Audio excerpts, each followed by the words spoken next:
in Latrobe. You know, he turned out to be one of the greatest golfers in the world. He started off very, very poor. He had no money, just had a lot of talent and a lot of muscle. He was a strong guy. And his father, you know, worked at Latrobe Golf Course.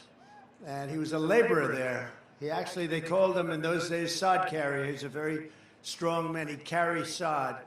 They didn't have trucks that they trucked it. They had strong people carrying it. He was the strongest of them all. And he had a son, but they had no money. And he worked at Latrobe. And they treated him good because he could do more work than anybody else. And his son started to grow up, and he realized his son was very strong like him. But he never had a chance to play golf. He had no money at all. And his son was named Arnold.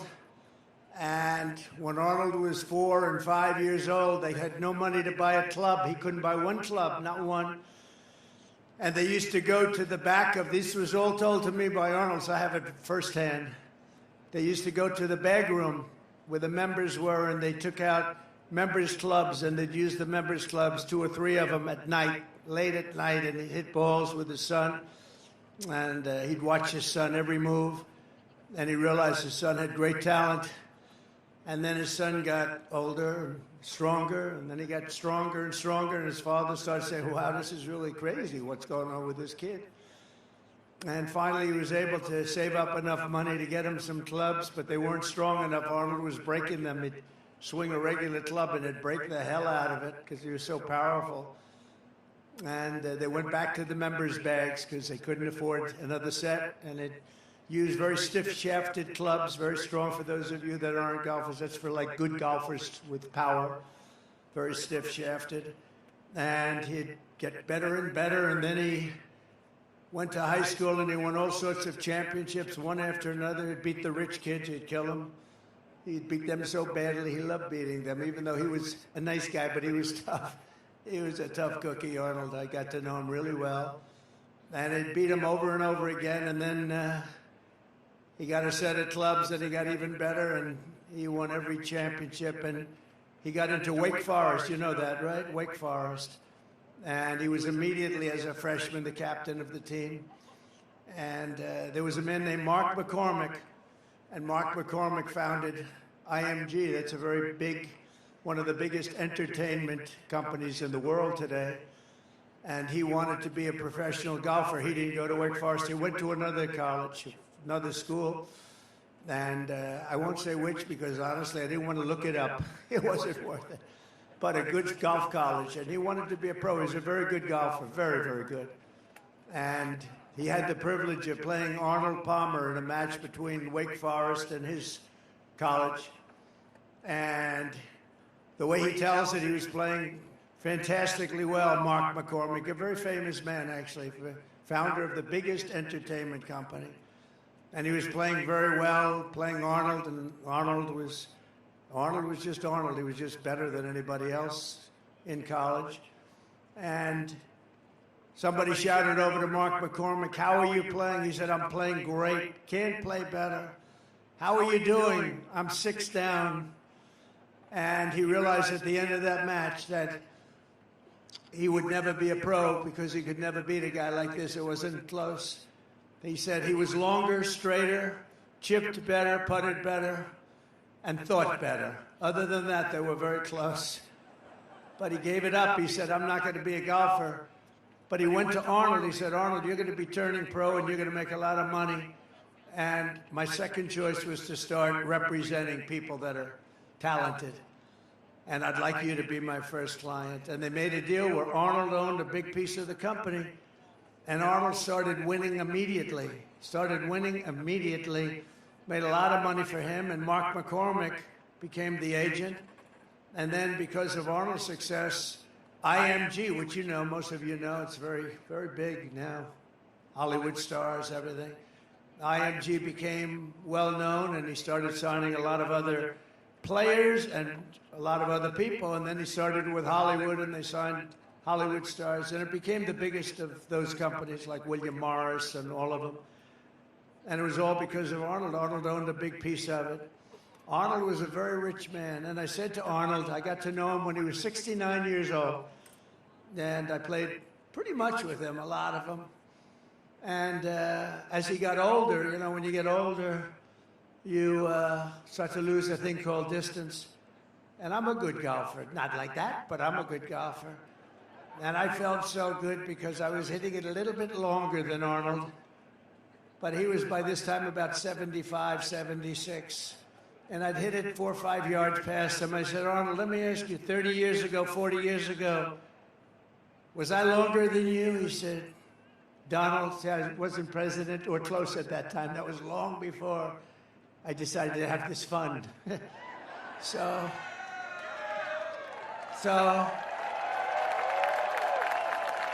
no, this is, no, but you're talking about a great man. I said, Arnold, and he was still plenty long, but I said, Arnold, do you think I was longer than you like I am now, 30, 40 years ago? He goes, Donald, let me tell you a little secret. You weren't even close. He said, you see that tree out there? He pointed to a tree that was about 70 yards in front of us. He said, that's where I would drive it. And you're about 70 yards short of that tree, and you would have been even worse than you were. And it's true, you know, he won, I think it was Pine Valley, one of the great courses. He won the U.S. Open. He drove a par 4. As only person ever to drive that hole until that time. He drove it in a playoff to win the playoff. He went over the trees, very risky shot. He ended up driving the green, and he won with a birdie on the hole. And nobody till that point had done anything like it. But I said to Arnold, he became very rich because of the investments and the IMG and all of the different things. And I said to Arnold, just out of curiosity, you could live anywhere in the world. You could live on the Pacific Ocean. You could live on the Atlantic Ocean. You could live anywhere in the world. Why did you choose to stay? And part of the beauty is that because he made money right away, a lot of times it takes a pro years before they start making the money. It's a very, very difficult sport, actually. But he started right away making money. And you know the first thing he bought was Latrobe Golf Club. And you know the first thing he did? He took his father from a laborer to make him the course superintendent. How cool is that? And then ultimately his father became the manager of the club. And Arnold was so proud, and his father was good.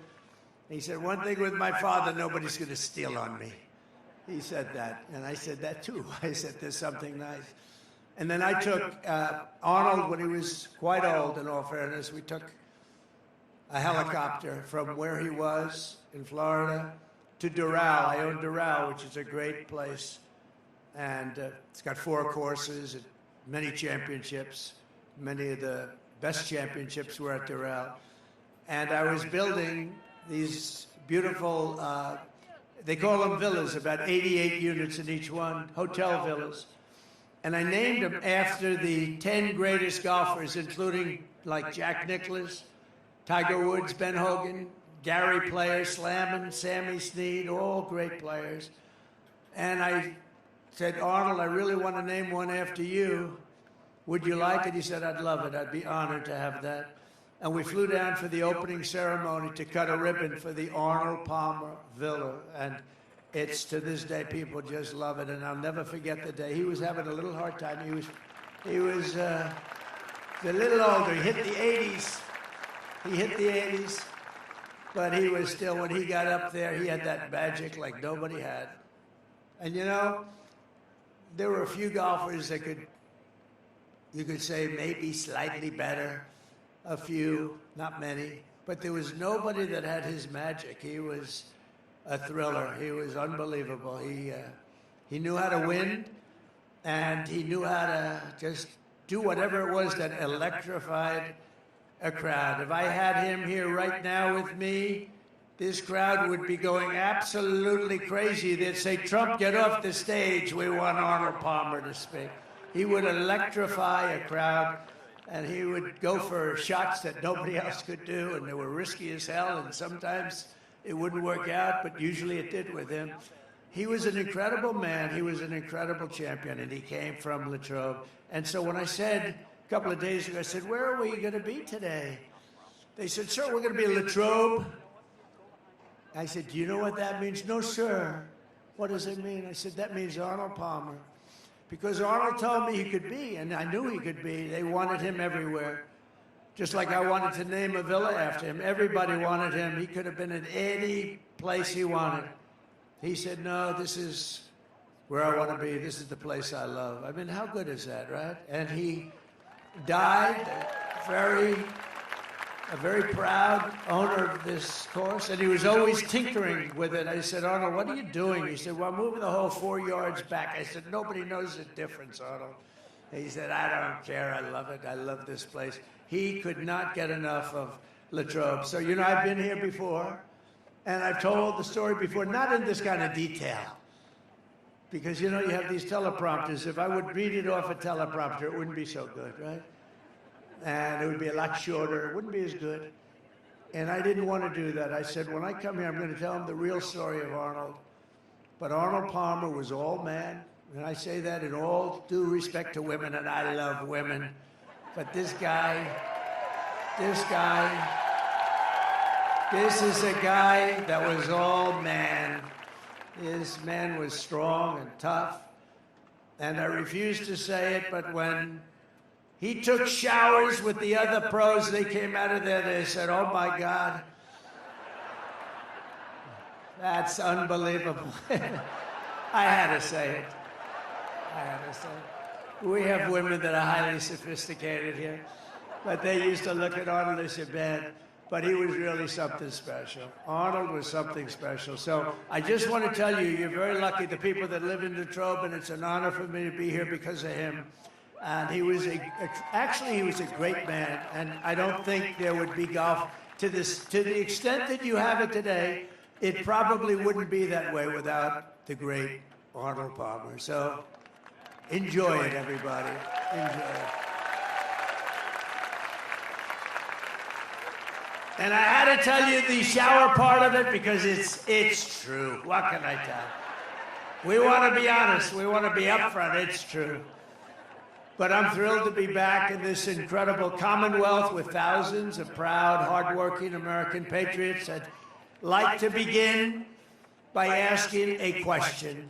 Are you better off now than you were 4 years ago? After living through this nightmare of inflation, invasion, and humiliation, you know what the invasion is, right? Invasion by the southern border. What they've done to our country is unbelievable, allowing more than 21 million people into our country. Many of them are murderers. Many of them are drug dealers. And they're from mental institutions. He says, send them back. You're right. Do you come from Latrobe by any chance? Yeah, he does. But Americans are ready to be free from Kamala Harris. You know that whenever I use the word Harris, everybody says, who's Harris? They have no idea who Harris is. That's true. They have no idea who's Harris. But Kamala, and to reclaim the future that is rightfully yours, you're going to reclaim it. This election is a choice between whether we will have a incredible 4 more years of failure. It's such a horrible 4 years. We had a horror. Think of everything they touch turns to everything. Inflation, Afghanistan. How about Afghanistan? Most embarrassing moment in the history of it. Everything they've touched. Even now, he's telling Israel, everything he said to Israel was exactly the opposite. He's the greatest. I will say this about Biden. He's the single greatest expert on foreign policy in history. You know what that means? If you did the exact opposite of what he suggested every single time, you'd go down as the greatest foreign policy president in history. If you did the exact opposite. Everything's a failure. And he's telling Bibi Netanyahu, don't do this, don't do that, don't do this. All our great congressmen are there. Don't do any of these things. And Bibi didn't listen to him. And I tell you what, they're in a much stronger position now than they were 3 months ago. That's for sure. Nobody's ever seen anything like has happened. And Bibi called me today, and he said, it's incredible what's happened. They said, it's pretty incredible. But he wouldn't listen to Biden, because if he did, they wouldn't be in this position. And she's worse than him. She's not as smart as him. And I'm not saying he's the smartest. I'm not saying he's the smartest. But she's not as smart as him. And I think maybe, you know, based on early results, maybe he'd be doing better than her. You know, we have results coming out where we actually now don't have to rely on the polls. We're doing good in the polls, but we don't have to rely on the polls. Remember, they stole the election from an American president. They stole it. I could say coup. I don't even want to call it. They just stole the election. They said, we're taking the election away. He got 14 million votes, and he won. 22 people running, 22 Democrats there running. Oh, I'm looking at my hair up there. Let's see. Oh, I don't like it. I don't like it. Excuse me, I'm going to recomb my hair. Do you mind? I'll leave the stage for 5 minutes. I'm going to recomb my hair, Mr. Future Senator. We have David down here. Mr. Future Senator, you got to get him in.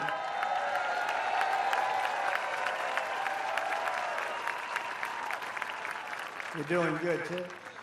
Well, let's keep it the way it is. Let's just keep going, right? We'll trudge through it.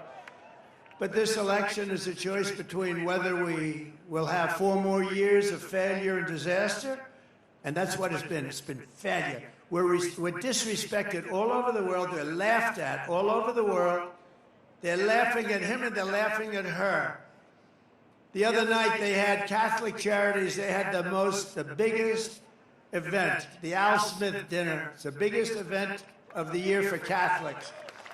And she's the only one in years, decades, that didn't show up. She didn't show up. She wouldn't be there. She wouldn't be there. She said no. And she ended up doing a tape that was pathetic. And it was an insult to Catholics, frankly, because she was actually sort of knocking them or knocking religion. Then she had the other event the other day where she said, you're in the wrong location, when they started talking about a certain subject, right? They're in which basically was a knock on Christianity and a knock on religion, because she doesn't know what the hell she's saying. But there had been a failure, it's been a disaster, or you're going to have 4 years, and they will be the 4 greatest years in the history of our country if we make the proper decision. You've got to make that decision.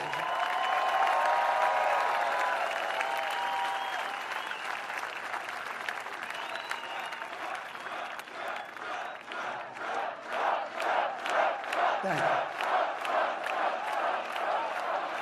Thank you. Thank you very much. But you know, by the way, if you're Catholic, you can't vote after that. And you can't vote for another reason. That administration has been persecuting Catholics. It's been persecuting Catholics. I don't know why. Persecuting a lot of people. Persecuting politicians. I raised my hand, but we're kicking their ass. They are bad. They are bad. They are bad. Guys going to jail. They've never done this. This has never happened. It happens in third world countries and banana republics. They go after, it's called weaponization. They weaponize their justice departments. I call it the Department of Injustice. Ours is the Department of Injustice. But we're doing well. We won the big case in Florida. You saw that? That was the big one. That was the big one. That was the big one. They're going to get him on that one. Oh, they're going to get him. We had a judge who was brilliant and fair and very smart. She ruled against them, very strongly against them. These are dishonest people that we're dealing with. But we won that, and we have other ones. We have them on the ropes. Remember, they were going to have me in all sorts of trouble. I'm going to be in trouble. And in the meantime, it's just weaponization of government. It made me more popular. It actually made me more popular, I think. It's crazy.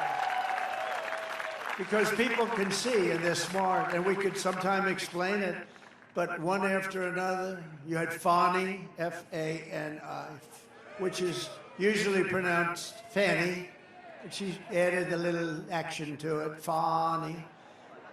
That was a scam. They're all scams. They're all scams. It's a corrupt system, and it's a corrupt Justice Department, and it's a corrupt DA, corrupt attorney generals. They use it to get elected, because you can't get elected with open borders, with transgender operations all over the place, with men playing in women's sports, with high taxes and bad schools, and no school choice. You can't get elected with all. I could go on for 10 minutes. Your vote will decide whether we give up on America or whether we save America. It's the most important election you're ever going to have. It really is.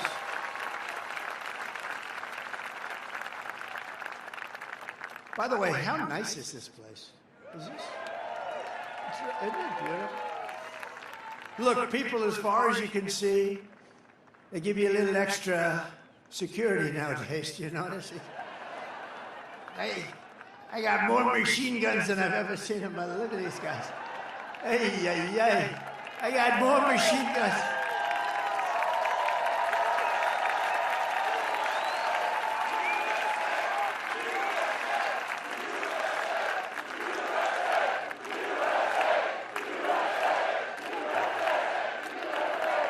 I never saw guns like that. I said to my son, Don, he knows a lot about guns. And Eric knows they're great shots. They really understand. I said, what kind of a gun is that? They said, Dad, you don't even want to know. They are serious guns. We got more guys, and every one of them is like central casting, too. Holy shit. I'm looking. They look like Arnold Palmer. They look like Arnold. Can't look better than Arnold. But with your support, we'll bring back our nation's strength, dominance, prosperity, and pride. We're going to do it. This will be America's new golden age. 100 years from now, the presidential election of 2024 will be looked upon as America's greatest victory. I hope that's true. Because we've been through so much together, and the finish line is finally in sight. After 4 horrendous years, Kamala Harris can't say one thing that she'd do differently, right? You heard that. If you vote for me, I will end inflation. I will bring jobs back to our country. We'll flood our shores with companies and jobs. We'll seal our borders immediately. And we'll let people in. You know, we had the safest border in the history of our country. Hold it. Put up my favorite sign of all time. Put up my favorite graph. I have to use it. My favorite graph. So the red arrow on the bottom, that's the lowest number of illegal immigrants to come into this country. And by the way, we want people to come into the country, but they have to come in legally, just so we understand, right? She's going, yeah. We want them. We need them. We're going to need them because we're going to have so many companies come in just through adjustments in tariffs and taxes. They're going to come pouring into our country. And they're going to stay here because we're going to protect them with tariffs. The word tariff is the most beautiful word in the dictionary. More beautiful than love. More beautiful than respect. No, less beautiful than religion, though. I don't want to get into that argument. But the word tariff is the most beautiful word in the dictionary. Remember that. It's going to make our country rich. And our politicians were too stupid for so many years, or something else was going on. He goes crooked. That could be, because it's so simple to understand. But look at that. So that was the day I left office, that lower red arrow. That's the lowest point. And look what happened to our country after that. Look at that. And that was done by Border Patrol, which we love. Oh, by the way, Border Patrol gave us their total and complete endorsement.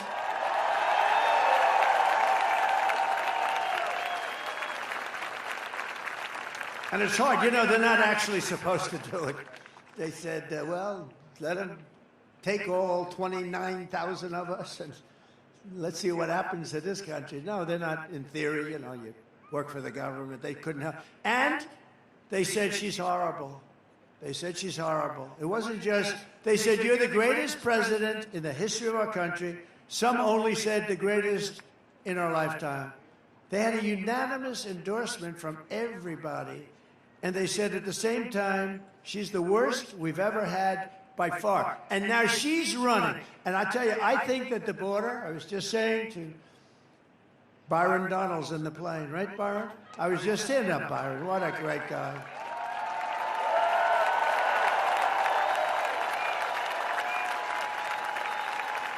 Look at that black hat. So, you know what? You know who the founder of that hat is? Elon Musk. He wore it. He's like the founder. And I said, you know, we sell that. I think we sell about 2 a year. Now it's the hottest hat we have. And you know, Elon came up. Elon Musk gave us his total endorsement. How good is that, right? I mean, he's the one, he landed that rocket. That rocket came in. I said, that sucker's not going to make it. I was actually on the phone talking to somebody. It was crazy. And I'm talking to this person. And I'm saying, wait a minute, something's happening. I got to just hold it. I put the phone, and it was a very important person. I'm looking at something on the screen. I'm seeing this 24-story tube come down, and it looked like it was getting, Congressman, it looked like it was getting a little bit close to the gantry or whatever the hell they call that nowadays. I said, oh my God. And I put the phone down. Very important person, by the way. I won't tell you who, it'll be embarrassing. Because I never picked up the phone again. I was sitting there for... And because I was the president, and because I'm leading, which is probably more important to him, the guy didn't hang up. He was on the phone 45, 50 minutes waiting. I just saw, oh, the phone's off the hook. Hello? Hello? He went, but I saw this thing come down, this tube, this giant tube, and I put the phone, I said, just a second. I said, I don't believe it, because I had the sound off. I turned the sound up, and it came down, and I said, it's going to crash. Don't crash. And I thought it was, actually, at first I thought it was like a movie or something. I never saw this before, and I've seen it a lot. And it came down, and it was going into the, and then all of a sudden you see the fire pouring out of the left side. I pushed it over. It landed perfectly, and then it was grabbed by two claws, two giant claws, and they grabbed it like Willie Mays would catch a fly ball in center field, right? That's the way it was. He was pretty good, Willie. And it came down, and I called Elon. I said, Elon, is that you? He said, that was me. I said, can anyone else do that? No. Can the United States do it? No. Can Russia do it? China do it? No, nobody can do that. He said, they're 10 years behind. This guy is great. And he said, if Donald Trump doesn't win, it could be the end of democracy in our country. It could be the end of our country. And you know where he is today? He's in another part of the Commonwealth. Never, ever make the mistake of calling it a state, by the way. It could be career-ending. I had a friend that did that, a politician. He used to be a politician, but it shouldn't be that big a deal, because a lot of people make that mistake. That's one I could understand somebody making, but we call it the Commonwealth. But Elon endorsed me. He's in another part of the Commonwealth, and he's campaigning now. And he's got a gold. He's got a gold cap. But he called it, I said, he was wearing the black hat in Butler, Pennsylvania. We had 101,000 people, Butler, honoring Corey, the firefighter. Butler, Pennsylvania, we had 101,000 people. It was unbelievable. What a night that was. And we were honoring Corey and two gentlemen who were very badly hurt. We thought they weren't going to make it, the doctors up there. They have good doctors.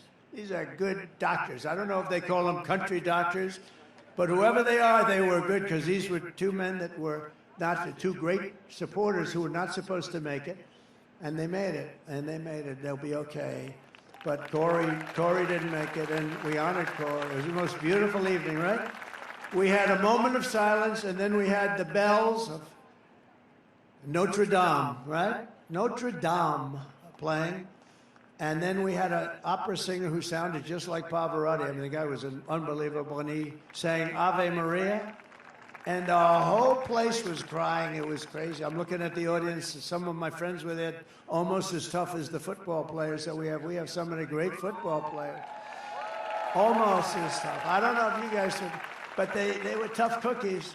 And I see them crying. They're trying to be cool. You know, no, I wasn't crying. But the whole place was crying. It was amazing. It was 101,000 people. So we will regain our sovereignty, we will restore our safety, and we will unlock the magnificent destiny that is just within our reach. And I am asking you to be excited about the future of our country again. You're going to be excited. This is going to be the most exciting period ever. Every problem facing us can be solved, but now the fate of our nation is in your hands. It really is. I mean, if you put these lunatics in charge any longer, we can't take it any longer. They're laughed at by foreign leaders. They can't even believe it. They can't even believe it. Biden can't find his way off a platform. She's worse. I wonder if she's going to have any trouble. No, she should be probably okay in that regard. But she's worse up here. Pennsylvania, you have to stand up and you have to tell Kamala Harris, who shouldn't be there, she's a threat to democracy. The way they took over, they call me a threat to democracy, right? She's a threat to democracy because she shouldn't even be the candidate. They should have picked a candidate fairly, not just given her because they want to be politically correct. I mean, whether you like him or not, you know, we had the debate. And his numbers went down. He didn't have a good night. But that can happen. But, you know, that happens. And the numbers go down, and they went down. And they went into him. They said, we're not going to let you run. We're going to take it away. That's crazy. Nancy went in. Chuck Schumer went in. Some of the people went in. They took it away from him. They just took it away from him. It's bad. And that is a threat to democracy, if you think about it, right? That's a real threat to democracy. But you have to tell Kamala Harris.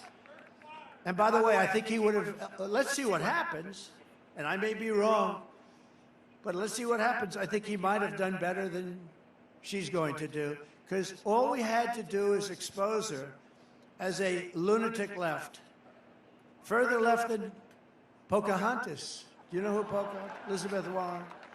She's further left than Pocahontas. And I don't want to get into that stuff, but her mother said she was Indian because she had high cheekbones. That's what she said. And then she went out and did a test because I was driving her crazy calling her Pocahontas. So she fell for the trap. And she did a test, and she was so happy because it came back 1,014. Remember? 1,014. And that was it. That means I had more Indian blood in me than she had, and I have none. I have none. I'd like to have some. I would like to have some, I'd be honest. But I have more, and I have none. But she was so happy when she got, think of that. Think of that. That was what happened. That was the end of her career. You know, that was the end of her presidential run. She was leading for the president. And when she said, and you got to understand, just these are the people we're dealing with. She took that Indian heritage, and based on the fact, and this is her statement, this is not me. There's no racist anything in me, not a drop. But this is not me. Her mother told her this, that she had high cheekbones, and therefore she was part Indian. And based on that, she applied to colleges, she applied for jobs, she applied for the U.S. Senate, and everyone's forgotten that crap right now, but I never forget it. But she went out, and she had the test, and the test was ridiculous basically. And then I said that I have more than she does. And I would love to, I will tell you, but she's bad news. But she's radical left crazy. She drives people. What she does to business people is horrible. She's a horrible person, but she's radical left. And Crazy Bernie is radical left. And this one, Kamala, is further left than them. So you have to tell Kamala Harris that you've had enough, that you just can't take it anymore. We can't stand you. You're a shit vice president. The worst. You're the worst vice president. Kamala, you're fired. Get the hell out of here. You're fired. Get out of here. Get the hell out of here, Kamala. Early voting in Pennsylvania is now underway. Go and vote. Just go and vote. Get out there, and if you've not registered to vote, you only have 2 days left. You have to get out there and register immediately. Does everybody promise they're going to register? Okay. Boy, look at the crowd. Wow. Wow. Hello, everybody. How did the flyover look? Good? Good. You know, it feels like you're very close to the ground. I said, are we okay here? You know, when you're, it looks like okay from here, but let me tell you, when you're in that plane, that sucker feels low. I'm saying, I hope everything's working nicely on that plane. With your help, 17 days from now, we are going to win Pennsylvania. We're going to defeat Kamala Harris, and we are going to make America great again, right?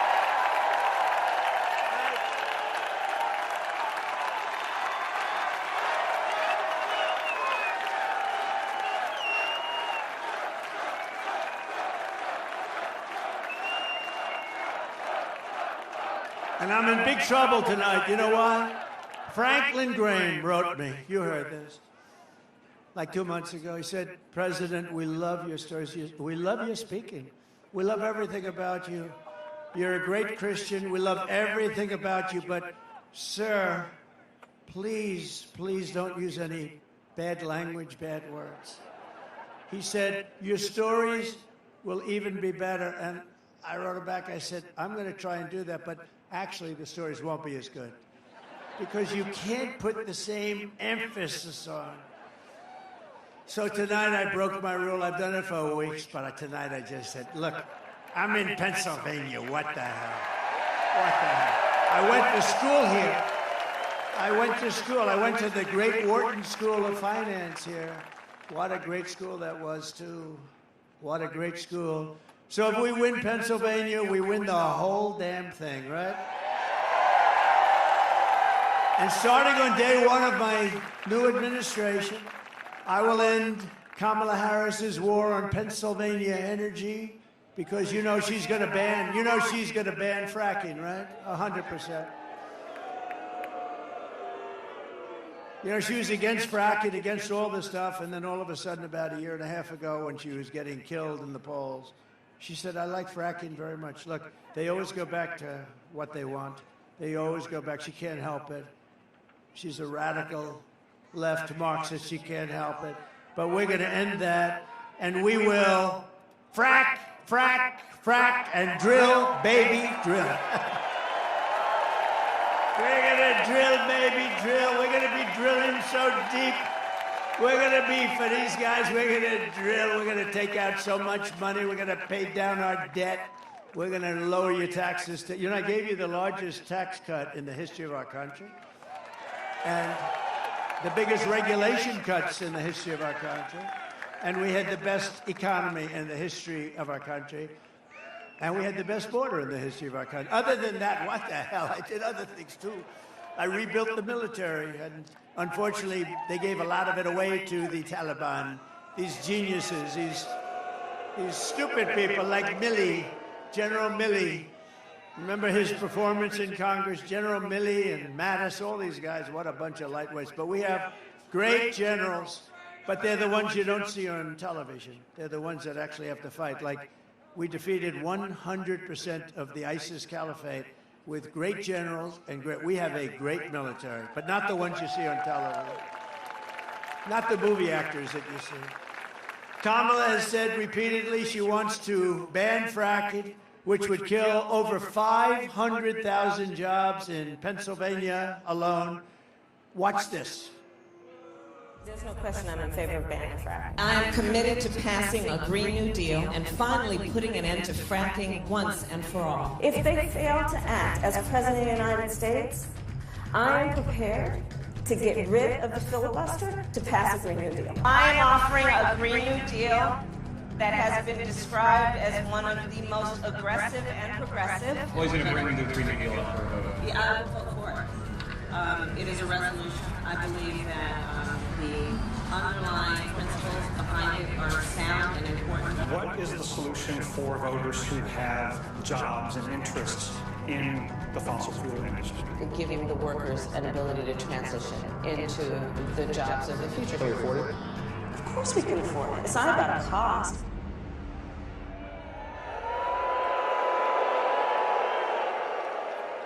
So when she does that, that's the end of Pennsylvania as we know it. It's the most important, not only from the standpoint of $500,000 jobs, it's 500,000 jobs, but in terms of income for the state, you would have to double and triple your taxes to make up. And she's going to do it. She's going to do it. She's going to do it. And you know the other thing, the taxes, you know what an unrealized capital gain is?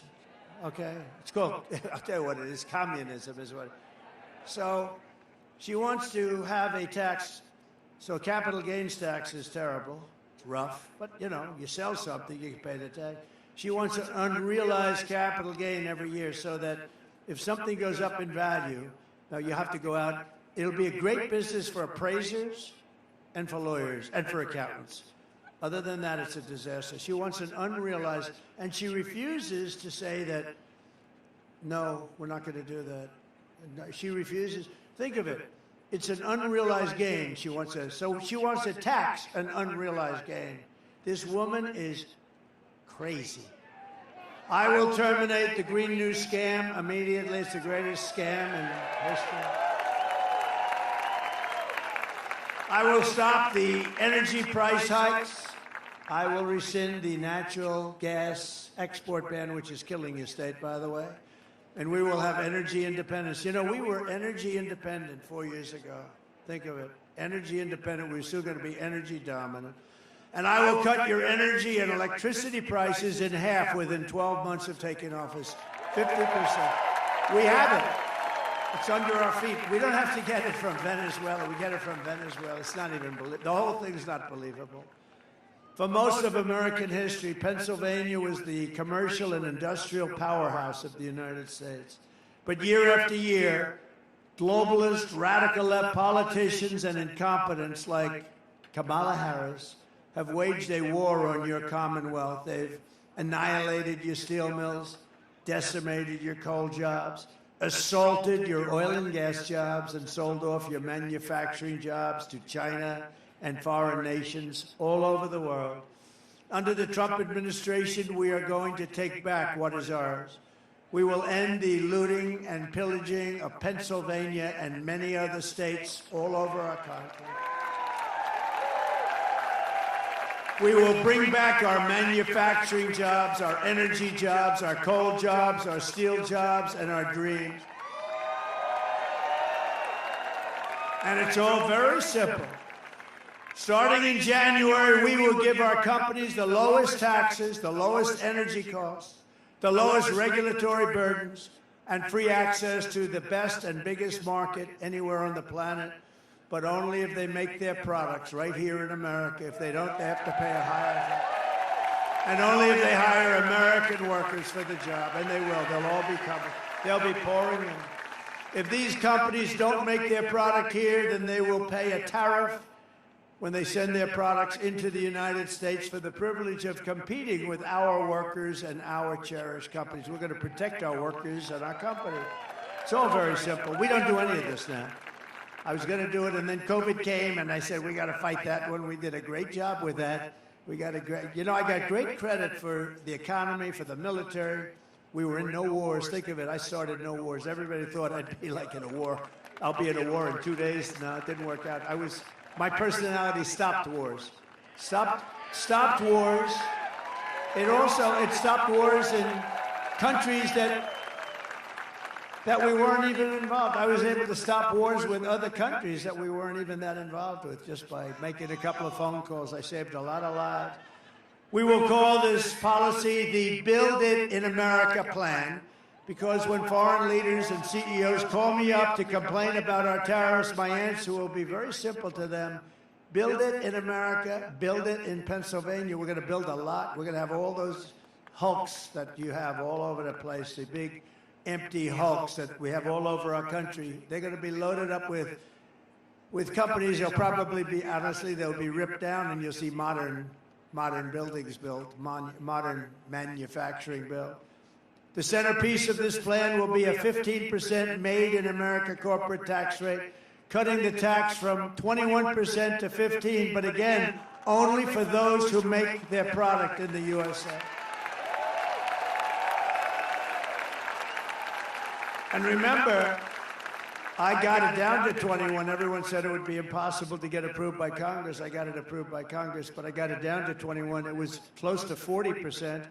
I got it down to 21%. Nobody thought that was possible. Now, I'm taking it from 21% down to 15%. The companies are going to roar in because 21% is very competitive. 15% is really, it's amazing. I mean, companies are going to want to be here, but they have to be protected from other companies coming in from the outside and raiding the jobs, the products, and that's what we're doing with the tariffs.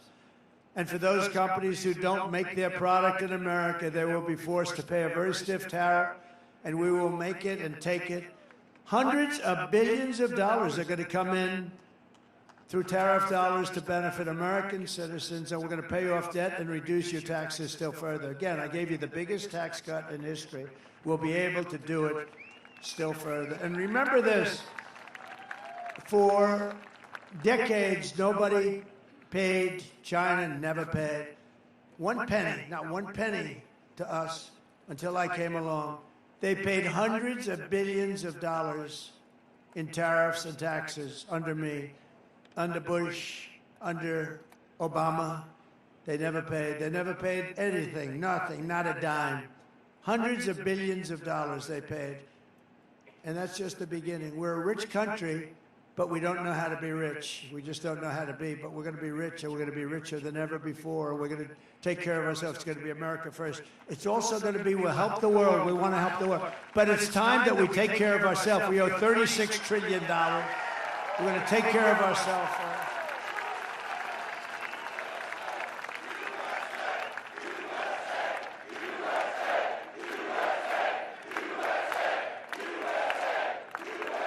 And I will never apologize for defending America. I will protect our workers. I will protect our jobs. I will protect our borders. I will protect our families. And I will protect the birthright of our children to live in the richest and most powerful nation on the face of the world. And I will also protect our steel industry. If you remember, if you guys remember, we were going to lose our steel. We had the worst policy on steel. China was coming in and others dumping steel onto our shores. And we would have had no steel industry left. And I put a tariff, a big tariff on all steel coming in. It was not good steel either. It was what we call dirty steel. It's bad steel, bad structurally, very dangerous actually. But they were dumping steel into our country, destroying our steel mills. And I put a big tariff and it all stopped when I did that. It all stopped. And we took in hundreds of billions of dollars, and it all stopped. And you know, we slashed foreign steel export. All these exports that were pouring in, they stopped to the level of about 25%. Nobody could believe it, and I hadn't even started yet. We were just getting ready. We were going to make this country richer than it had ever been before. You know, in the 1890s and 1880s, our country was actually the richest it ever was. They had to form committees to determine how are we going to spend this vast wealth. We had so much wealth, relatively speaking, so much wealth, more than anybody by far. And they formed up blue ribbon committees. How are we going to spend the money? We don't know how to spend it. Wouldn't that be a nice problem to have? And it was all a tariff cut. We were a tariff country. And McKinley was president. William McKinley was actually a great president, was assassinated, by the way. He was assassinated. You know, being president is a very dangerous profession. If you're an auto racer, you know how many people die? About 1/10%.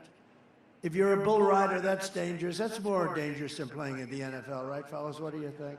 I think it's a little more, I don't know, it's pretty dangerous. We got a couple of big deals over here and there. But I think that bull riding stuff, that looks bad. 1/10%, about the same as the auto racing.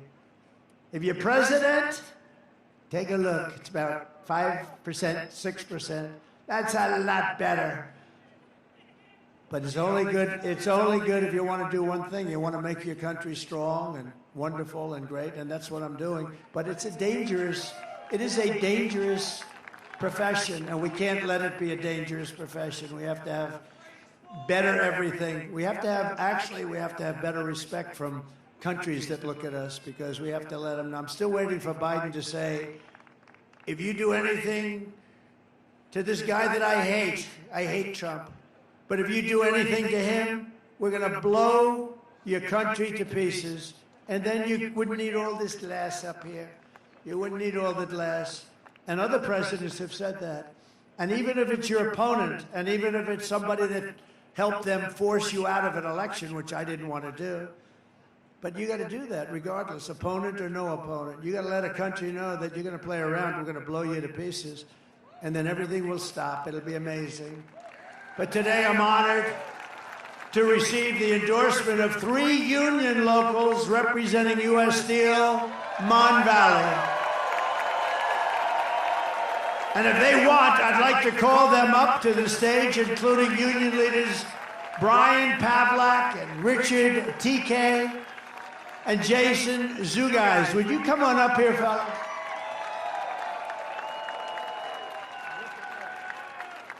You're good-looking people. Good-looking guys, yeah.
It's an honor to be on stage with you. All the steel workers here, honor to be on stage with you. I was at the Butler rally when they started to assassinate you. And I knew after that I had to do what I had whatever I had to do. So the president that saved the steel industry with tariffs, you saved it with tariffs. And you're my hero, and you're the greatest president ever. We love you. We love you. So, steel workers for Trump and the rank and file Mon Valley Works want to endorse you. We want to give you a hard hat.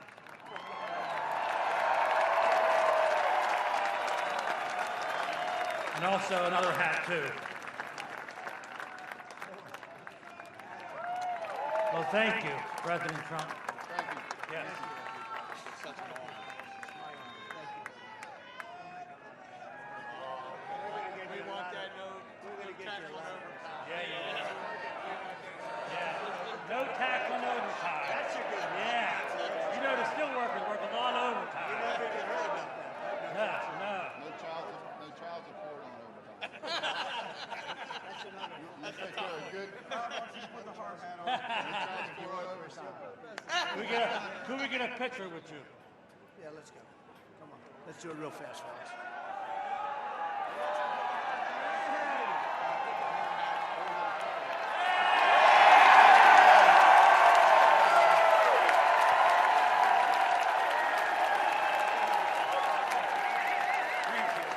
Thank you, everybody.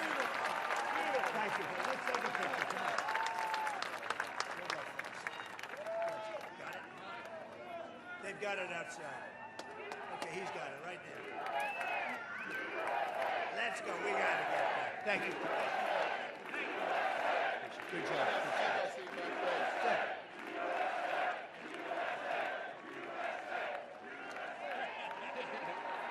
So awesome.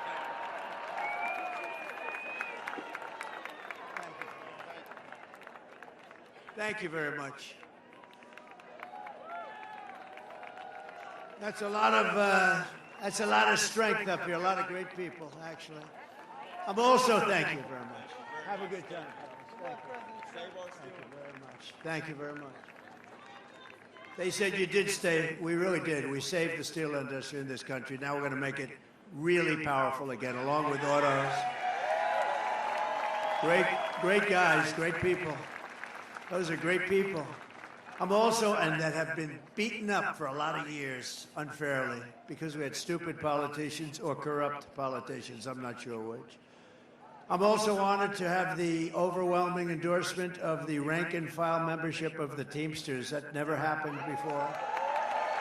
Never happened before. Never happened before. And also we have something else, the law enforcement. Virtually every group in the United States from law enforcement, every single group, the sheriffs, the police, the Fraternal Order, 400,000 police, they all endorse me. So thank you very much. Thank you. I don't think she has won. She's a disaster. She wanted to defund. She was involved in defund the police. I think when you defund the police, that's the end of that. With 4 more years of Kamala Harris, Pennsylvania will be an economic wasteland. That's going to happen. And I'll tell you, with me, you're going to make more money than they've ever made before. You're going to have the best salaries, the lowest taxes. You're going to be doing better than you ever did. And we're going to put this into motion fast. You can do it very fast. It's very simple, too. Kamala's inflation has already cost the typical family over $30,000 in higher prices, and now she wants to raise typical family taxes by nearly $3,000 a year. Just take a look at this video, please. Kamala Harris is going to significantly raise taxes. Taxes are going to have to go up. Kamala's plan will raise families' taxes by nearly $2,600 a year. Under Kamala, prices have already soared. Now she'd make it worse with even higher taxes. Taxes are going to have to go up. President Trump will cut taxes again. No taxes on tips, overtime, or Social Security. Donald J. Trump will approve this message. You know, they said to me up here, we like the overtime the best. I said, yeah, you probably. You like the overtime, right, fellas? That's right. I figured you had something. That's right. You're not worried about the tips. You like that overtime, right? But a lot of people like the tips. And if you're a senior, you know what you like. You want the Social Security, no tax on Social Security. Think of it. No tax. No tax on Social Security benefits for our seniors. And they deserve it because, you know what? Inflation, with their fixed income, mostly fixed income, inflation has absolutely destroyed our seniors and other people that are on fixed income. So I will also make interest on car loans fully tax deductible. That's a big deal. You know, they said one of the top guys on Wall Street called up and he said, you know, we have an incredible situation here. Where did you come up with that? It's like the paperclip. I said it the other day. Like 125 years ago, some guy took some steel and he bent it around a little bit. He came up with a paperclip, and other people looked at it. He made a lot of money, very rich man. And they said, why the hell didn't we think of it? You know, the one having to do with the deductibility of car loans. So simple. And the top guys on Wall Street, real geniuses, they called up, they said, how did you think of that? It's so simple. But, you know, to have the American dream, you want to have a car. And this will make, and I think this is going to be fantastic for Detroit and South Carolina and Tennessee and all of the areas that produce cars. One thing I have to say also, we have in Mexico, and I've been talking about it for the last year and a half, China is getting ready to build massive car plants, massive, which would wipe out Michigan, would hurt you, but would wipe out Michigan. Detroit would be gone. And they're the biggest plants in the world. I have a friend that does that. He builds plants. He doesn't do anything else. All he wants to do is build plants. And I called him up a year ago, a little more than that. I said, I want to see a plant. I want to go see a plant. You think Biden calls people up and says, I'd like to see a plant? I don't think so. He wants to just go. He wants to go to sleep. And she wants to do other things. We don't know what they are. We'll find out, unfortunately. No, but I said, I want to see a plant. He said, well, I can't really take you to the U.S. because we're not building the good ones. But the big ones are being built in Mexico. I said, what do you mean Mexico? They're being built by China. And they're the biggest in the world, actually. And one plant will be doing more than all of Michigan. So I said, this is not good. And then they think they're going to take the cars, build them, and sell them over to the United States, or go around a little horn and sell them to the United States and destroy our automobile. And it would destroy. So I said, I've had it. And I started talking about tariffs. We're going to put massive tariffs on these companies that are coming in and destroying our jobs and our companies. And so I went very public with it for the last 4 months about tariffs. I love tariffs. I love tariffs, what they can do for your income and protection, and even third-party things you can do just by the threat of tariffs, because we're the pot of gold. We won't be the pot of gold long if we don't do something. So I was making a speech the other day in Detroit at the Economic Club, which is a great place, beautiful, and talking about cars. And I saw the man that is the great car factory builder who I know, John. I won't give it his full name, but John. And I saw him, and I said, could I see you after the speech? I made the speech. I went to see him. I said, how are those plants coming, the big ones in China? They said, sir, they just canceled them because they think you're going to get elected, and they don't want to build them because they won't be able to pay tariffs. We just canceled them. I didn't even do anything. And I just saved Detroit. I just saved every car-making state. No, but think of it. I thought to myself, just the threat of tariffs, they canceled these multi-billion-dollar auto factories. Auto machines is what they really are. Now, will I get credit for that? I don't think so, but we know. But he just said, because of you, they think you're going to get elected. They think you're going to charge tariffs that are so much that it won't be possible for them to survive. And China just canceled those big, beautiful factories that would have destroyed our country in terms of automaking. And, you know, I think it's great. And now people are starting to see it. They're saying that was a pretty good thing to do. I didn't even do anything.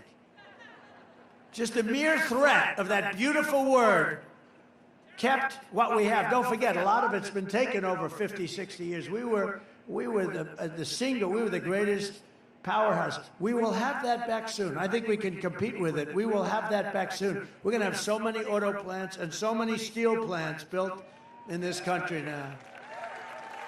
So simple, too. It's so simple. And you know, I've been talking about this for the last couple of months, and people are starting to understand it. They're starting to understand it. And you know, China does it. They've been doing it for a long time. They say, we don't want your cars. If you want to build a car, you build it in our country. They did it with Harley Davidson in India. They charge a 200% tariff on a motorcycle. They said, if you want to do this, you have to build it. We don't want your motorcycles. We're going to charge you 200. Harley Davidson said, we don't sell any in India. Tariff's too high. I said, what are you going to do? They said, we've got to build a plant over there, sir. We're the only one that doesn't do it because we're ruled by corrupt and stupid politicians, but we're doing it now. As we build our economy, we'll also restore our borders. For 4 straight years, Kamala has imported an army of illegal alien gang members and migrant criminals from prisons and jails they come, from insane asylums and mental institutions, and all around the world. They come from Venezuela to the Congo. They come from the Congo now. A lot of them are coming out of the jails of the Congo. And she's resettled them into our communities to prey upon our innocent American citizens. No, we're not going to do that. When I win on November 5th, the migrant invasion ends and the restoration of our country begins. We're not going to have it.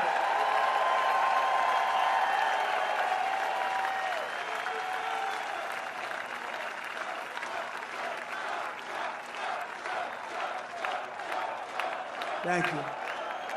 And every day, Kamala is using migrant flights and her phone app. Do you believe they have a phone app?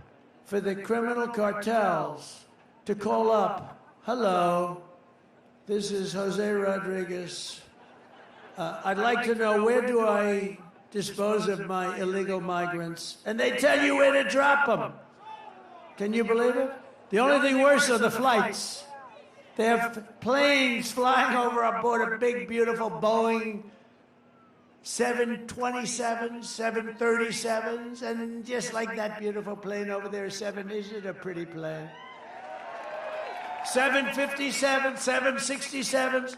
They have planes flying back and forth, loaded up with migrants, only going one way, by the way, to flood Pennsylvania, Ohio, Michigan, and Wisconsin. That's what they're doing in the entire Midwest with thousands and thousands of illegal migrants, and many of these are very dangerous people. They'll look at you, they'll cut you up, and they won't even think about it. As just one example, the 4,000-person town of Charleroi, Pennsylvania,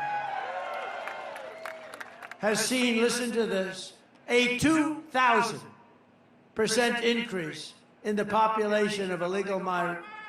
Think of that, 2,000% increase in the population of illegal migrants under Harris. She doesn't want to be called border czar. But you know what? I don't care. She was in charge of the border. This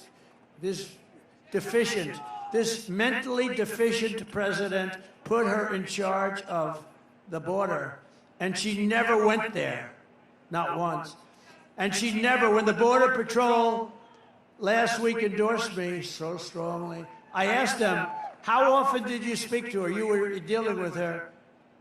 They said, sir, we never spoke to her once. I said, who did she speak to? There were like 40 guys on the stage, all the leaders of the Border Patrol.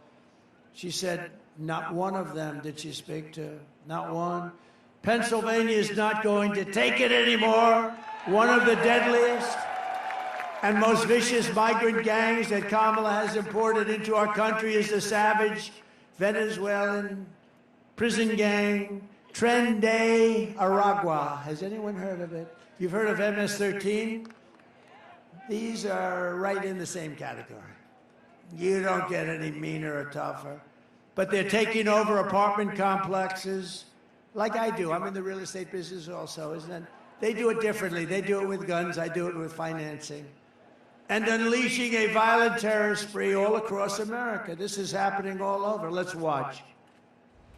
Open borders, deadly consequences. Border crisis, record high crossings are putting a strain on cities across America. It is a full-blown invasion. Armed Venezuelan gang members storming an apartment complex in Aurora, Colorado. When people talk about migrant crime, this is what they're talking about. Biden and Harris had created a program to bring them in under humanitarian parole. I am in favor of saying that we're not going to treat people who are undocumented cross borders criminals. More than 13,000 illegal immigrants convicted of murder have been released into the United States. My 20-year-old daughter, Kayla Hamilton, was murdered in her own room. Kayla's murderer was apprehended by Border Patrol crossing illegally into the U.S. Kayla's murderer had been improperly released into the United States. Abolish ICE. Yeah, we need to probably think about starting from scratch. An Afghan national was in custody today after being accused of plotting an election day terrorist attack. The suspect entered the U.S. on a special immigrant visa. More than a dozen people suspected of being Tren de Aragua gang members right here in San Antonio. The gang members had been terrorizing the apartment complex. New details in the murder of Laken Riley. The illegal immigrant suspect, who cops say committed the heinous murder, is a Venezuelan national. And was paroled and released into the country by the Biden administration. 2 men investigators say are in the country illegally from Venezuela are charged with capital murder in the death of Jocelyn Nungaray. Court documents suggest a group of men arrested for beating and robbing a Dallas woman last month are members of a Venezuelan street gang. Manuel Hernandez was booked by Colleyville police just 2 days earlier and released the day before the robbery.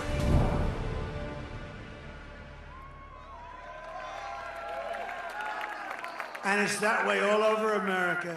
And I say it's a much bigger, you know, the polls are saying that the biggest problem is inflation and the economy.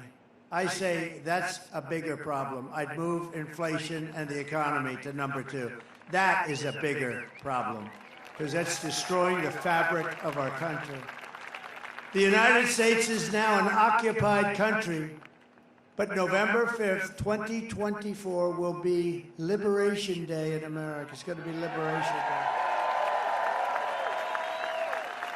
Under Kamala Harris, 13,099 illegal alien convicted murderers are on the loose right now in the United States of America. Can you believe it? Just this week, 2 illegal alien members of the same savage Venezuelan gang were arrested in New York for robbing, shooting, and murdering a 59-year-old man in a Connecticut hotel. One of these illegal alien monsters was a gotaway. Do you know what that is? These are the illegal gotaways. And the other was caught but then released into our country by Kamala Harris and her horrible, horrible, free, open borders. Immediately upon taking the oath of office, I will launch the largest deportation program in American history. We have no choice. I don't want to do it. The record right now is Dwight Eisenhower, a moderate president that couldn't stand, he just couldn't stand what was happening with the border. Many years ago, Dwight Eisenhower, General Eisenhower, was a good president, but he was a moderate person, but he has every record. He just couldn't stand watching the borders be crossed by people that weren't citizens of our country. I will rescue every town across America that has been invaded and conquered, and we will put these vicious and bloodthirsty criminals in a jail or kick them out of our country immediately. They will get sent back to where they came from. We have no choice. And to expedite removals of Tren Aragua and other savage gangs, I will invoke the Alien Enemies Act of 1798. Can you believe that? We couldn't have an act like that now because now everything's woke, you know? We have woke generals like Milley and Mattis. We have woke people. They don't do things like this. So we had to go back to 1798 when we had real people running our country. The Alien Enemies Act of 70 gives a tremendous power to the president to do what's right, to target and dismantle every migrant criminal network operating on American soil. And if they come back into our country, it's an automatic 10 years in jail with no possibility of parole. So when they come back, if they come back, when they hear that, they won't come back. And if that's not good enough, we'll make it 20.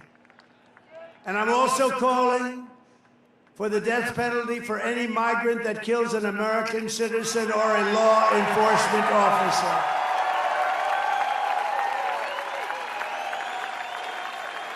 Right?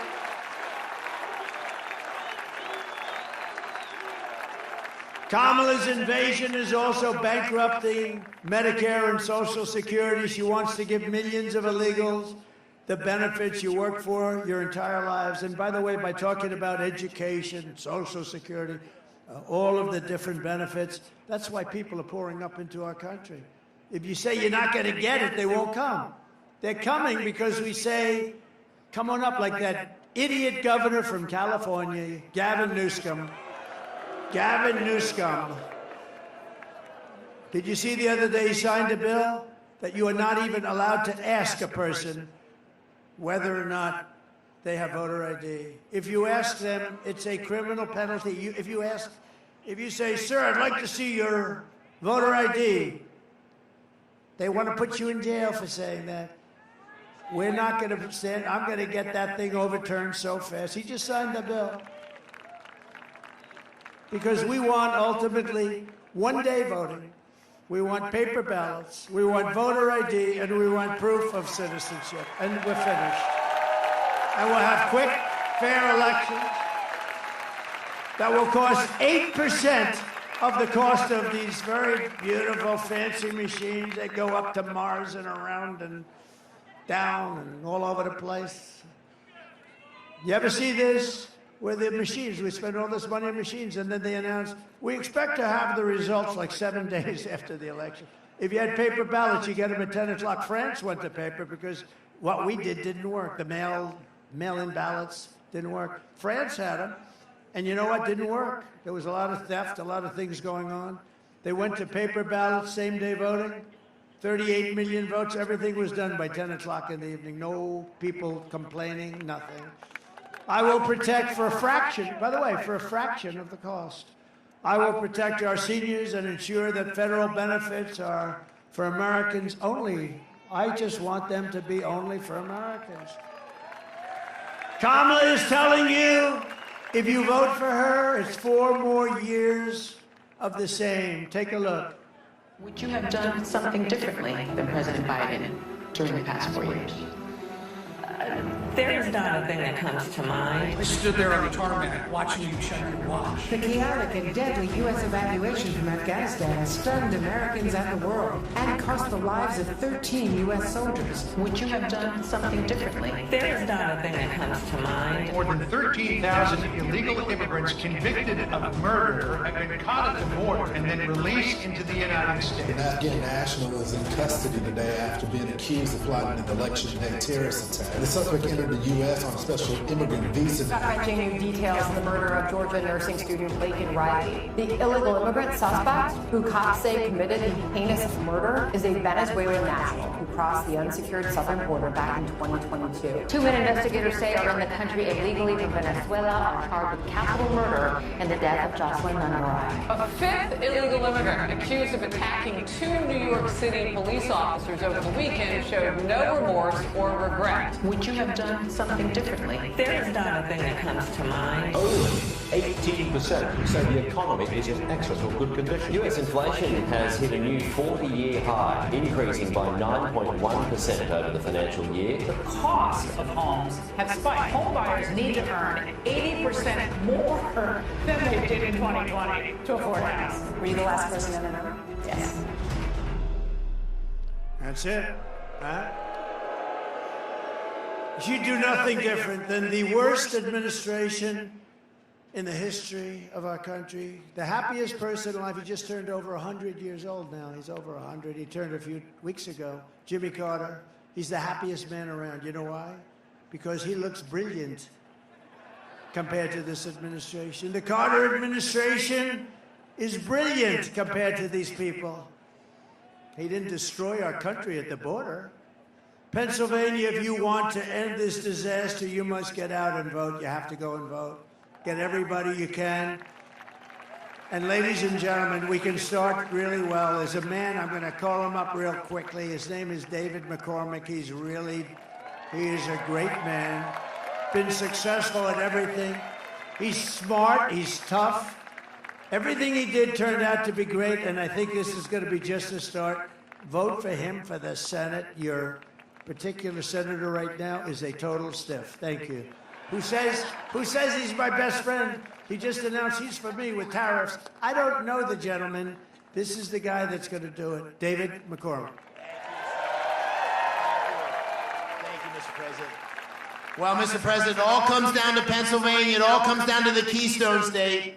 We've got to put you back in the White House so we can have strength and common sense policies and fight back on this crazy liberal agenda, the weakness of Kamala Harris that is taking us over the cliff. So we're with you, Mr. President, 100%. We're going to fight for you, but we also got to get a majority in the Senate so we can put those common sense policies in place, and that's why we got to retire Bob Casey, 30-year career politician. He's weak, and he's voted 100% with the crazy liberal agenda of Biden-Harris. We got to send Bob Casey home. And, Mr. President, first time today, I just heard this an hour or two ago, good news. First public poll that says McCormick's in the lead over Casey. We're going to win this, but we need to fight, fight, fight. For the next 17 days, no sleep, take our country back. Thank you, Mr. President.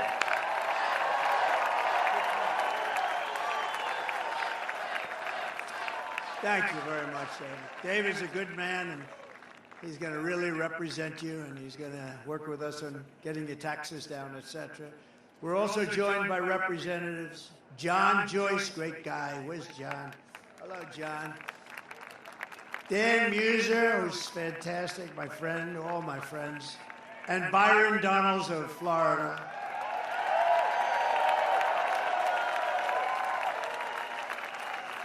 And also, I tell you, if you're a football fan, these guys are good. I guess they're going to the game a little bit later or something. You going to the game? Are you going, or are you going to watch it on television? Former NFL stars, Antonio Brown. Oh, he was a good player. He was a good player. And Le'Veon Bell, really good players. And Mike Wallace. Come on up, fellas. Come on up.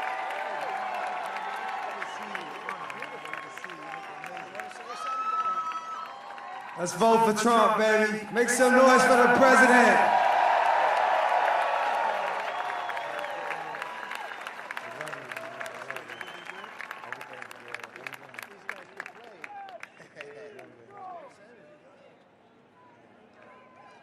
Let's go Trump. You already know. Vote Trump. Let's go. Here we go, Steelers. Here we go, Steelers.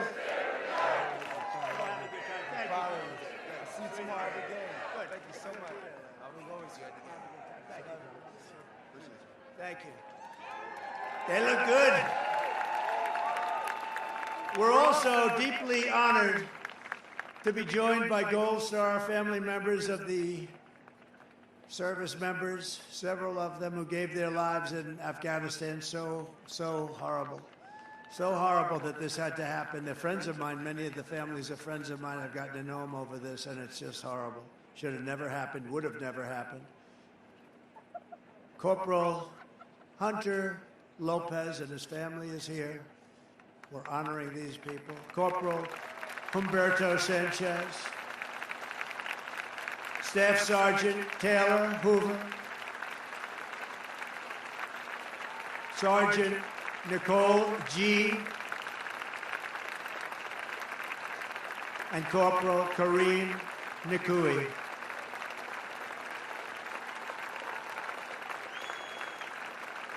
Thank you very much. Great people. I got to know them very well. Should have never, ever happened. 13 people, many so badly injured. We have to talk about them. I talk about them all the time with the legs and the arms and just obliteration. So I want to thank you all very much. Thank you for being here. Thank you. I also want to thank Elon Musk because when I called him on North Carolina and Georgia, as you know, they had almost no, especially in North Carolina, they had no communication. The lines were all down a few weeks ago with the hurricane, Helene. And I called Elon. They said, do you know Elon Musk? I said, I happen to know him. What do you want? We need Starlink. I said, what is Starlink? Tell me, please. Give me a lesson. Tell me. And they told me it's basically great communication and up to a satellite and back. And they said, we just have to have it. We can't get it because it's very hard to get. And I called Elon, and he had it there literally in moments. It was amazing how fast he got it there for them. So I want to thank Elon for doing that. It was great. People of North Carolina. So we're working very hard for Pennsylvania, but in breaking news, it was just announced that the highly respected Florida judge who is overseeing our case against the Pulitzer Prize Board for awarding their once highly respected prizes to the failing New York Times and the Washington Post. These are really fake news papers. Call them fake news papers. But they're fake news, Russia stories. They got the Pulitzer Prize for Russia. It turned out to be a fake story. So I figured, what the hell, on your behalf, I'd sue their ass off. And he's ordered Discovery to move full speed ahead. He wants it to go. That means that we will be able to learn the full scale of their lies, deceit, and wrongdoing, and we'll hold these radical lunatics accountable for the lying that they've done to the American people. What they've done is incredible. Think of it. They got the Pulitzer Prize for their great reporting on Russia, and then it turned out to be a hoax, and now everybody knows it. So I want them to return those Pulitzer Prizes, and I think lots of damages should be awarded to a lot of different people. So here are the facts. Kamala Harris is a radical left Marxist, rated even worse than Bernie. She destroyed our economy. She was an original creator of defund the police. And anybody who wants to defund it cannot be president of the United States. We cherish our police. And we're going to give them back their respect and their dignity and let them do the job. And crime will fall. Kamala Harris vowed to abolish ICE. These are tough people. I know a lot of tough people right in this first few rows. They're not tough like these guys. As California Attorney General, she redefined child sex trafficking, assault with a deadly weapon, and rape of an unconscious person as totally nonviolent crimes. She pledged to confiscate your guns and endorsed a total ban on handgun ownership. She even called for free sex changes for illegal aliens and detention at taxpayers' expense. She lied about working at McDonald's, a simple thing. You know, I think very soon, maybe tomorrow or something, I'm going to McDonald's to work the French fry. I think I'm doing it tomorrow. And I think it's in a place in Pennsylvania, and I'm going to stand over that French fry. You know, she lied about her. You know, it's a very basic thing to say. They'll say, oh, look at all that press. That's a lot of press. But they're going to say, oh, it's so basic. It is basic. But the basic is easier to understand. She said, as part of her resume, for years, I worked at McDonald's, you know. It's probably tough. But she never worked there. It turned out to be a hoax. So on top of all of this, Kamala turned on our military and wants to make them woke. Take a look at our real military. Just take a look at it.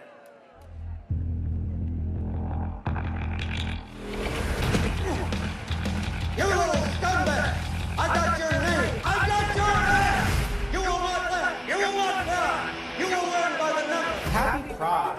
Happy Pride Month, and actually, let's declare it Summer of Pride. So you're a killer! Sir, yes, sir! Let me see your war face! Sir, you got a war face? Ah! That's a war face! Now let me see your war face! Ah! Bullshit! You didn't convince me! Let me see your real war face! Ah!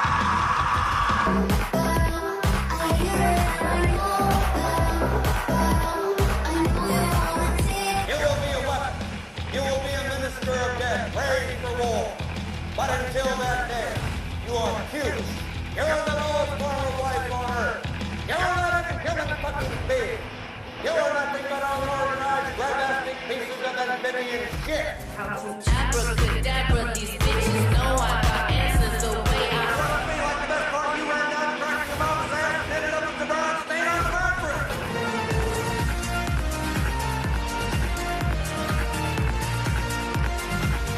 I love working for Arnold Palmer. I love working for Arnold Palmer. Let me know just who I am. Let me know just who I am. 1, 2, 3, 4, United States Marine Corps. 1, 2, 3, 4, United States Marine Corps. That wasn't exactly woke.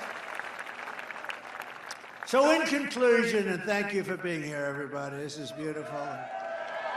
We'll get you out real fast. We're going to get you to go watch that game tonight, right?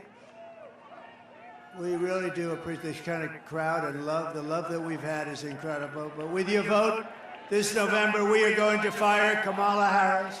We are going to save America. We're going to rebuild our nation for citizens of every race, religion, color, and creed. With your support, we will teach our children to love our country, honor our history, and to always respect our great American flag. We will cut your taxes, demolish inflation, slash your prices, raise your wages, and turn the United States into the manufacturing superpower of the world. We will hire American, buy American, build American, and show the whole world that the American dream is back, bigger, better, and stronger than ever before. I will end the war in Ukraine, stop the chaos in the Middle East, and prevent World War III, and I'm the one that can do it. I'm the only one that's going to do it. I will crush violent crime and give our police the support, protection, and resources. And we have to give them respect again. We're going to give them respect like they've never had. And they're going to get rid of crime, and they'll get rid of it quickly and efficiently. We cannot live with the kind of crime that we're living with in our country today. We will strengthen and modernize our military. I rebuilt our military, and now we're going to modernize it still further. We will build a missile defense shield, all made in the USA, including the Commonwealth is going to build a lot of it. We're entitled to it. We're entitled to it. Others have it. We want it too. And we will land an American astronaut on Mars. Get ready, Elon. Get ready. We got to land and we got to do it quickly. But a lot of that has to do with military, the space. You know, I created Space Force, and it's going to go down, in my opinion, it's just about the most important with time, of the forces. We were way behind Russia and China, and now we're leading them by a lot. It's a great thing. Space Force, first time in 82 years since Air Force that that's happened. We will rebuild our cities, including our capital in Washington, D.C., making them safe, clean, and beautiful again. We will get critical race theory and transgender insanity the hell out of our schools. And we will immediately keep men out of women's sports. I will defend religious liberty, I will restore free speech, and I will defend the right to keep and bear arms, our Second Amendment. And we will end sanctuary cities and stop illegal immigration once and for all. We want people to come into our country, but they have to come in legally. After years of building up foreign countries, defending foreign borders, and protecting foreign lands, we will finally be going to build our country, defend our borders, and protect our American cities, suburbs, and towns. We will protect them like they have never been protected before. We will not be invaded. We will not be occupied. We will not be conquered. That's what they're doing. This is an invasion into our country of a foreign military. We will be free and proud as a nation again. Everyone will prosper. Every family will thrive, and every day will be filled with opportunity and hope. But for that to happen, we must defeat Kamala Harris and stop her radical left agenda once and for all. It will happen. Will happen. We want a landslide that's too big to rig. So early voting is underway. Get everyone you know and vote. After all we have been through together, we stand on the verge of the 4 greatest years in the history of our country. These will be 4 of the greatest years in the history of our country, and it's going to happen quickly. With your help, from now until Election Day, we will redeem America's promise, and we will take back the nation that we love. We are one people, one family, and one glorious nation under God. We will never give in. We will never back down, ever, ever, ever. And we will never, ever surrender. Together we will fight, fight, fight. We will vote, vote, vote. And we will win, win, win like we have never won before. November 5th will be the most important day in the history of our country, and together we will make America powerful again. We will make America wealthy again. We will make America healthy again. We will make America strong again. We will make America proud again. We will make America safe again. And we will make America great again. Thank you, Pennsylvania. Thank you. God bless.